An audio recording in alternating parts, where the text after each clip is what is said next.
नमस्कार मेरे प्रिय विद्यार्थियों, सबसे पहले हिंदी एजुकेशनल चैनल में मैं आपका स्वागत करता हूं। आज मैं आपके समक्ष भक्ति काल के महान संत कबीरदास द्वारा रचित साखी शीर्षक पाठ के अंतर्गत एक दोहा का शब्दार्थ सहित सप्रसंग अर्थ या व्याख्या या भावार्थ को आपके समक्ष प्रस्तुत करना चाहता हूं। इसे आप ध्यान देकर सुनने की कोशिश कीजिएगा। तो चलिए शुरू करता हूं।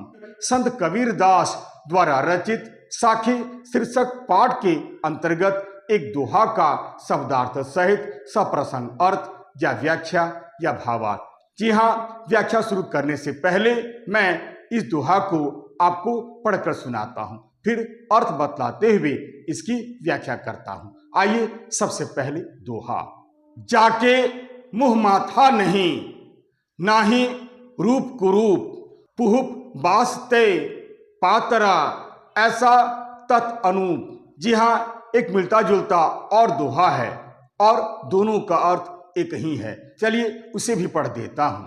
जाके मुँह माथा नहीं, नहीं रूपक रूप, पुहुप बास्थे पतला, ऐसा तत् अनूप। आइए सबसे पहले शब्दार्थ। जाके यानी जिसके, मुंह यानी मुख, माथा यानी मस्तक, नाही यानी नहीं, रूप यानी रूप रंग या रूपवान, कुरूप यानी बदसूरत या जो सुंदर नहीं है, पुहुप यानी फूल या पुष्प, बास यानी गंध या महक, तय यानी से भी, पातरा यानी पतला या सूक्ष्म, ऐसा यानी इस तरह, तत् यानी तत्व, अनूप यानी अतुलनीय या बेजोड़ या अनोखा या विचित्र, परम सत्ता। आइए शब्दों का अर्थ बतलाने के बाद अब मैं पहले की भांति संदर्भ और प्रसंग बतलाने का प्रयास करता हूं। आइए सबसे पहले संदर्भ। जी हाँ, प्रस्तुत दोहा हमारी पाठ्य पुस्तक। यहाँ पर आप पाठ्य पुस्तक का नाम जरूर दीजिएगा जो पुस्तक आपके यहाँ पढ़ाई जाती है के पाठ साखी नामक शीर्षक पाठ से ली गई है। इस पाठ के रचयिता संत कबीरदास जी हैं। जी हाँ, संत कबीरदास भक्ति काल के अंतर्गत निर्गुण ज्ञानेश्वरी शाखा के एक महान कवि हैं। यही नहीं, संत कबीरदास मध्य युग के एक महान कवि थे। आइए संदर्भ के बाद अब प्रसंग। प्रस्तुत दोहा में संत कबीरदास जी ने परम सत्ता के स्वरूप का वर्णन बड़े ही सुंदर ढंग से किया है। आइए संदर्भ और प्रसंग बतलाने के बाद अब मैं पुनः दोहा को पढ़ता हूं, फिर अर्थ बतलाते हुए इसकी व्याख्या करता हूं। जी हाँ, सबसे पहले दोहा।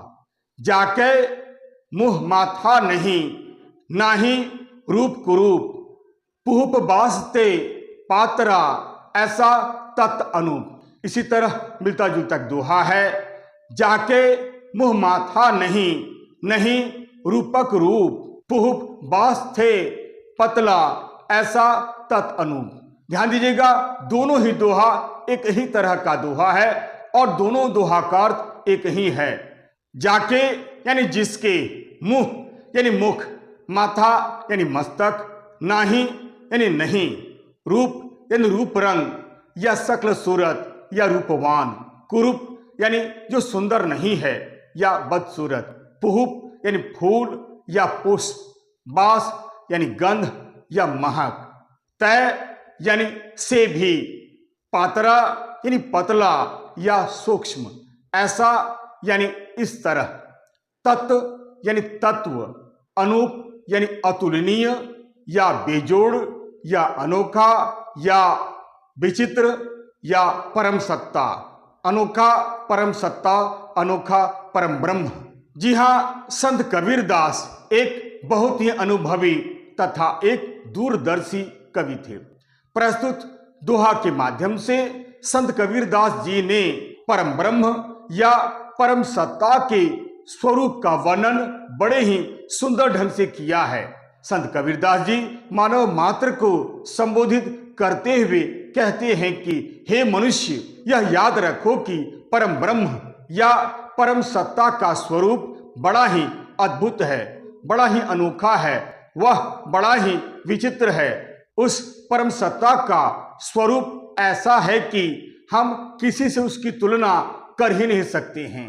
जाके मुँह माथा नहीं, ना ही रूप कुरूप, पुहुप बासते पातरा, ऐसा तत् अनूप। यानी यह याद रखो कि न तो उस परम ब्रह्म का मुख है, न ही उस परम ब्रह्म का कोई मस्तक है, यही नहीं उस परम ब्रह्म का कोई रूप रंग या कोई सौंदर्य भी नहीं है, यही नहीं और तो और उस परम ब्रह्म का कोई शक्ल सूरत या फिर कोई आकार भी नहीं है। यानी वह देखने में सुंदर है या वह देखने में कुरूप है, इस विषय में भी कुछ भी कहा नहीं जा सकता है।